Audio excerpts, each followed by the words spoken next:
May I request Honorable Archie Romero for the prayer and to be followed by the singing of the national anthem.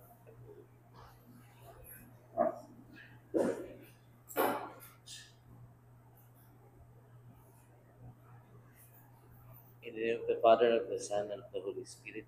Amen.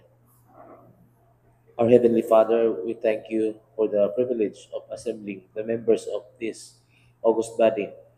And as we meet to legislate the laws of the city, make us conscious of our jobs and responsibilities, guide us in our daily tasks, so that we may always see the truth in fairness to everyone.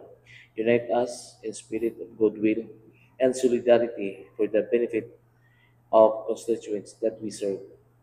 Fill us with wisdom and warm heart, with love that we may go out to show the world that we, as one, could translate our ideals and objectives into dedicated service to our fellow men. For the sake of progress, peace, and unity, this we ask through Christ our Lord. Amen. Father, Son, and Holy Spirit.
May I request the Secretary, Attorney Ronnie Tapayan, to please call the roll.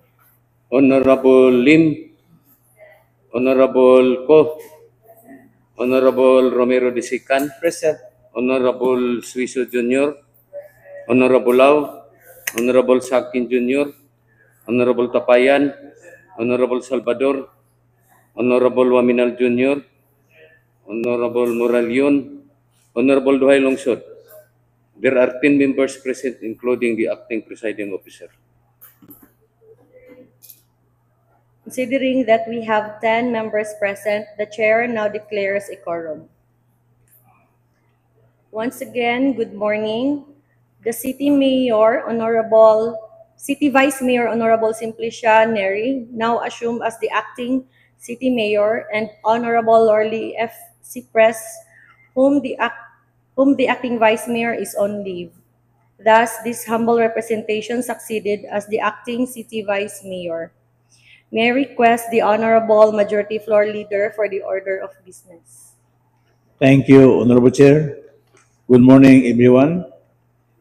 We have no guests or visitors availing of the 50th hour, Honorable Chair. We proceed to item number 5, approval of the agenda for the day. There is one written proposed insertion to our order of business. This resolution authorizing the local executive, Attorney Henry F. Juan Jr., to open a non-interest bearing current account named H.M. Lau Memorial City General Hospital at the Land Bank Osamis Branch for the implementation of the Assistance to Individuals in Crisis Situations or IX program. Honorable Chair, I therefore move on that motion to approve the agenda for the day with one proposed written session, Honorable Chair.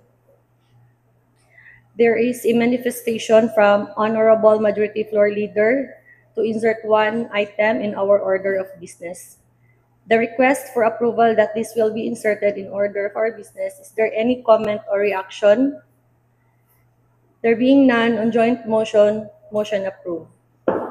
Thank you, Honorable Chair. There are no minutes or provisions attached to our order of business. We proceed to item number 7, letter C, petitions or requests for first reading. Number 1, 2025 annual budget barangay embargo in the amount of 3,171,307 pesos, duly endorsed by the City Budget Officer for our approval.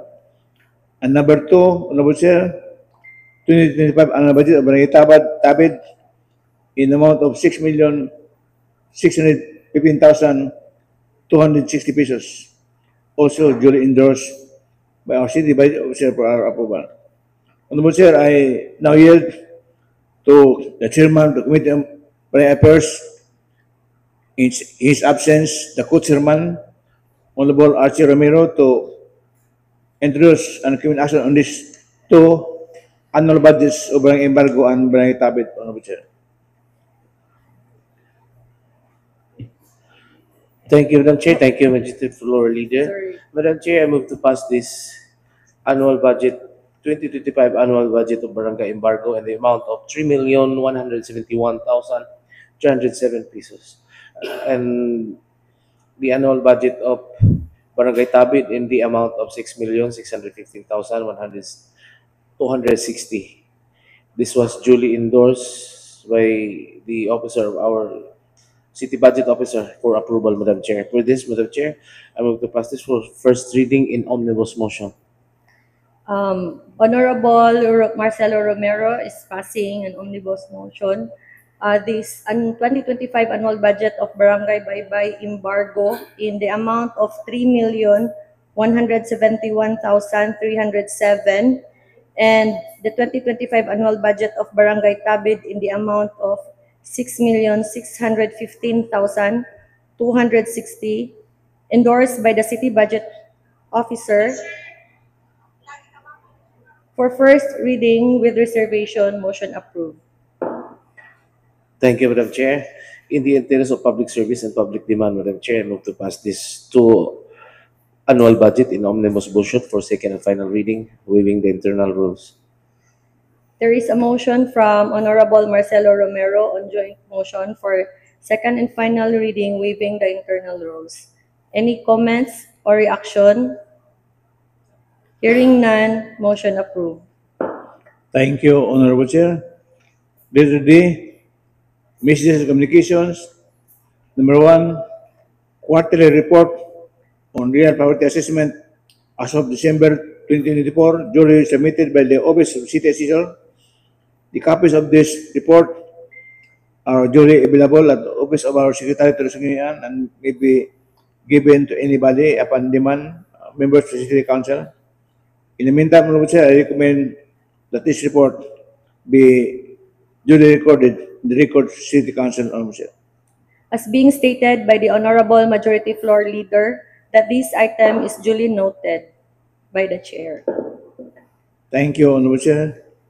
There are no committee reports submitted under item number 8. Item number 9, please proceed to letter C, unassigned business, whereby we have one approved session, Honorable Chair. And may I now proceed to the approved session, a resolution authorizing the local chief executive, Attorney Henry Pamela Jr., to open a non-interest-bearing current account named H.M. Lau Memorial City General Hospital at the Land Bank Osamis Branch for the implementation of the assistance to individuals in crisis situation or IX program. Sir, I move on that motion to approve this resolution for the first reading with reservations, Honorable Chair.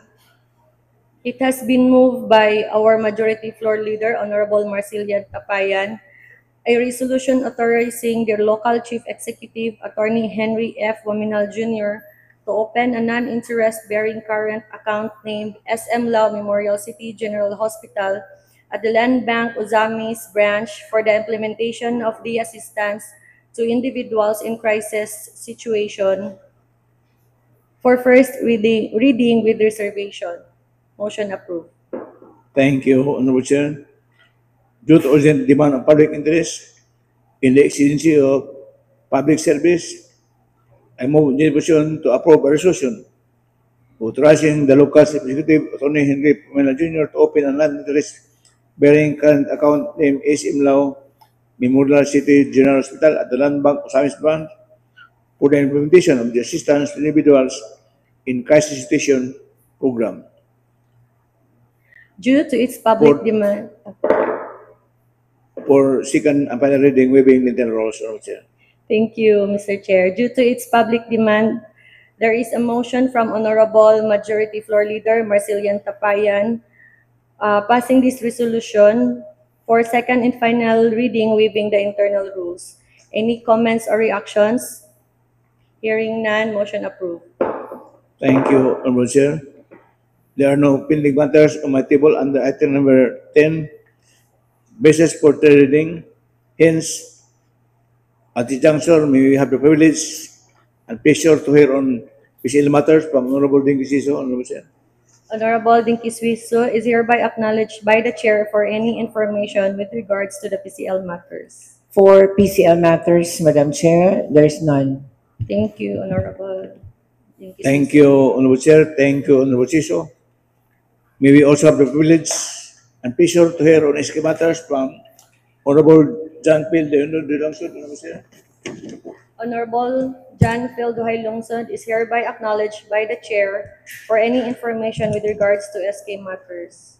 For SK matters, none at this moment, Madam Chair. Thank you, Thank you. Majority Floor Leader and Madam Chair. Thank you, Honorable John Phil Duhay Lungsod. Thank you, Honorable Chair. Thank you, Honorable de Lungsod. May we also have the pleasure and privilege to hear on SK matters from the Co-Chairman of the Committee on Barangay Affairs, Honorable Archie Ramiro, Honorable Chair. Honorable Marcelo Romero is hereby acknowledged by the Chair for any information with regards to the ABC matters. Thank you, Madam Chair.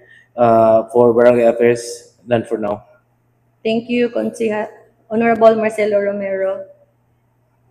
Thank you, Honorable Chair. Thank you, Honorable Ramiro. May we also have the privilege and pleasure to hear on matters concerning the indigenous people from Honorable Dinky Siso, Honorable Chair.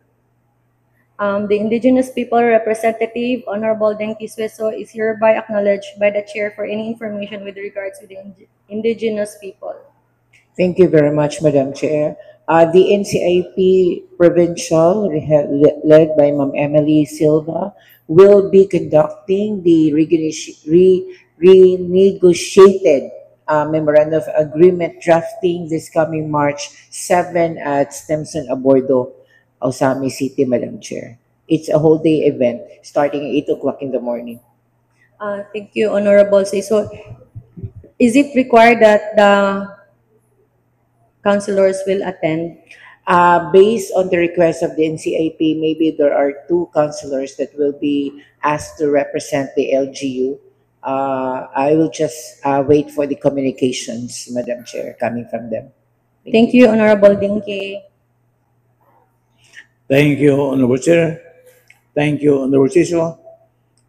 Before I proceed to my most crucial task, I will now yield to my honorable colleagues for any important material and relevant announcement or information that they may wish to bring forth before this host body.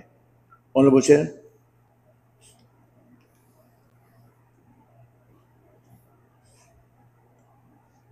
As my favorite singer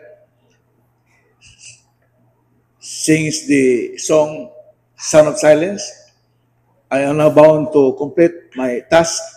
I move to adjourn the regular session, Honorable Chair. Session adjourned. Thank you.